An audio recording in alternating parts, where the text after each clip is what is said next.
রাসূল সাল্লাল্লাহু আলাইহি ওয়াসাল্লামের নিকটে এসে একজন ব্যক্তি বলল, আল্লাহ রাসূল, উরিদান উজাহিদ মা'আক ফি সাবিলিল্লাহ, হে আল্লাহর রাসূল, আমি আপনার সাথে যুদ্ধ করতে চাই, আমি আপনার সাথে যুদ্ধ করে জিহাদে অংশগ্রহণ করতে চাই, ইবতিগাআন লিরিদাল্লাহ, আল্লাহ সুবহানাহু ওয়া তাআলার সন্তুষ্টি অর্জনের জন্য।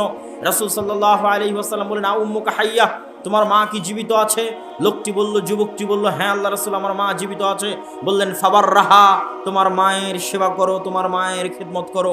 লোকটি পুনরায় বলল, আল্লাহ রাসূল, আমি আপনার সাথে জিহাদে অংশগ্রহণ করতে চাই। আল্লাহ রাসূল বললেন, তোমার মা কি জীবিত আছে? তখন যুবকটি বলল, হ্যাঁ আল্লাহ রাসূল, আমার মা জীবিত আছে। আল্লাহ রাসূল বললেন, ফাবাররাহা, তুমি ফিরে গিয়ে তোমার মায়ের সেবা করো। তৃতীয়বারের মতো লোকটি বলল, আল্লাহ রাসূল, আমি আপনার সাথে জিহাদে অংশগ্রহণ করে যুদ্ধে শরীক হতে চাই।